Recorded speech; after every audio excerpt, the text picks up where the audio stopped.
Waktu kamu pakai pelembab pagi ini, pernah kepikiran nggak sih, apa ya yang bikin teksturnya selalu sama? Atau kenapa warnanya nggak pernah berubah dari botol ke botol? Itu bukan kebetulan loh. Yuk kita bongkar aturan-aturan tak terlihat yang menjamin produk favorit kita itu aman dan konsisten kualitasnya. Coba deh bayangin, sabun muka, lotion, atau mungkin lipstick yang sering banget kamu beli ulang. Kenapa formulanya terasa selalu sama setiap saat? Jawabannya itu bukan sulap, tapi sebuah sistem yang dirancang dengan sangat presisi.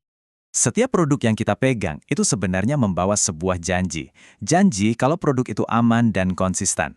Dan janji ini ditepati bukan dengan harapan, tapi dengan semacam buku aturan yang super ketat. Nah, jawaban dari janji kualitas tadi ada di 4 huruf ini, CPKB. Anggap aja ini semacam buku resep rahasia buat industri kosmetik. Tapi isinya bukan tentang formula produknya, melainkan tentang cara membuat produk itu dengan sempurna setiap saat. Jadi, apa sih sebenarnya CPKB itu? Gampangnya, ini adalah panduan yang detailnya minta ampun. Panduan ini ngatur semuanya, mulai dari desain bangunan pabriknya, sampai bahkan berapa lama seorang karyawan harus cuci tangan sebelum masuk ke ruang produksi. Ujung-ujungnya cuma satu, memastikan kualitas terbaik sampai di tangan kita. Tujuan CPKB ini fokusnya ke kita, sebagai konsumen. Sistem ini dirancang buat 3 hal utama. Pertama, mencegah kontaminasi yang berbahaya.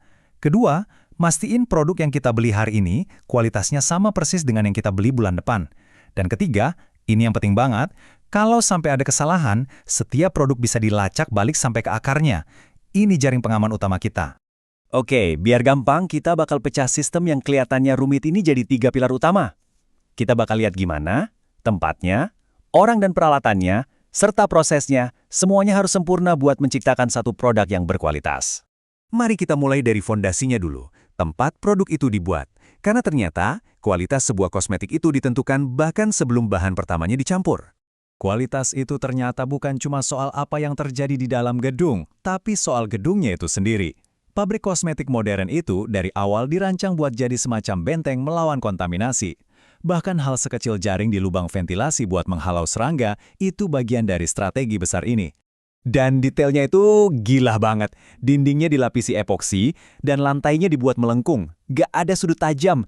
Kenapa? Soalnya sudut-sudut ruangan tuh tempat favorit bakteri buat nongkrong. Gak boleh ada kayu yang bisa lapuk dan jadi sarang jamur. Bahkan saluran air pun punya perangkap khusus buat ngeblok bau dan kontaminasi dari luar. Ini bukan sekedar bersih, ini lingkungan yang sengaja dirancang supaya steril. Oke, pilar kedua, tempatnya udah sempurna. Terus gimana dengan orang dan peralatan di dalamnya? Nah, mereka juga harus memenuhi standar yang sama ketatnya. Di sini ada 2 konsep penting, sanitasi dan higiene. Gampangnya gini deh, sanitasi itu soal menjaga dapurnya tetap bersih, mesinnya, ruangannya. Kalau higiene itu soal memastikan kokinya juga bersih, para pekerjanya. Dua-duanya ini harga mati.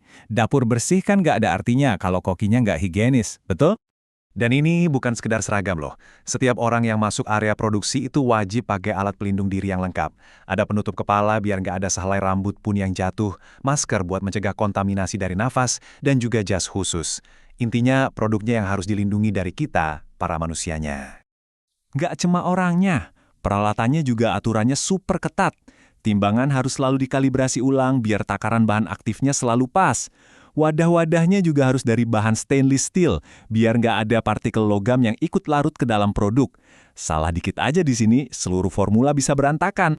Nah, kita sampai di pilar terakhir, yang mengikat semuanya jadi satu.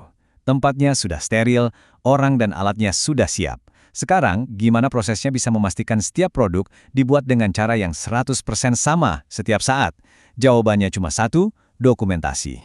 Inilah jantung dari sistem pelacakan nomor batch. Setiap 1 kali produksi itu dapat kode unik kayak akte kelahiran gitu. Kalau amit-amit ada laporan iritasi dari satu produk, perusahaan bisa langsung melacak nomor batch itu dan menarik ribuan produk identik dari pasaran dalam hitungan jam. Sistem keamanan yang sangat vital. Prosesnya juga teliti banget.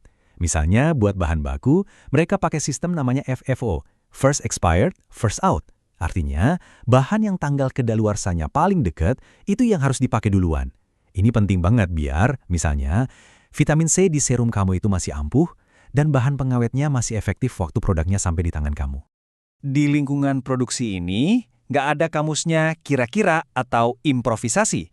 Setiap langkah, mulai dari cara membersihkan mesin sampai resep produknya itu sendiri, semuanya diatur dalam dokumen yang namanya SOP. Tujuannya, biar operator A yang kerja shift pagi dan operator B yang kerja shift malam bakal menghasilkan produk yang 100% identik. Setelah kita lihat semua aturan dan prosedur yang rumit ini, yuk kita hubungkan lagi ke pengalaman kita sehari-hari sebagai konsumen. Pada akhirnya, semua pilar dan aturan ini tujuannya cuma satu kata, keyakinan. Seperti yang tertulis di sini, seluruh sistem ini dibangun supaya kita, sebagai pembeli, yakin kalau produk di dalam botol ini aman, efektif, dan persis seperti yang dijanjikan di labelnya. Jadi, lain kali pas kamu pakai lotion favoritmu dan ngerasain teksturnya yang pas banget, ingat ya, itu bukan keajaiban. Itu adalah hasil dari desain pabrik yang super steril, operator yang pakai APD lengkap, dan ribuan halaman dokumen SOP yang diikuti tanpa kompromi. Dan ada satu pertanyaan buat kamu. Setelah ngintip sedikit apa yang ada di balik layar ini, dari desain pabrik sampai pentingnya nomor batch, apakah ini mengubah cara kamu memandang produk yang kamu pakai setiap hari?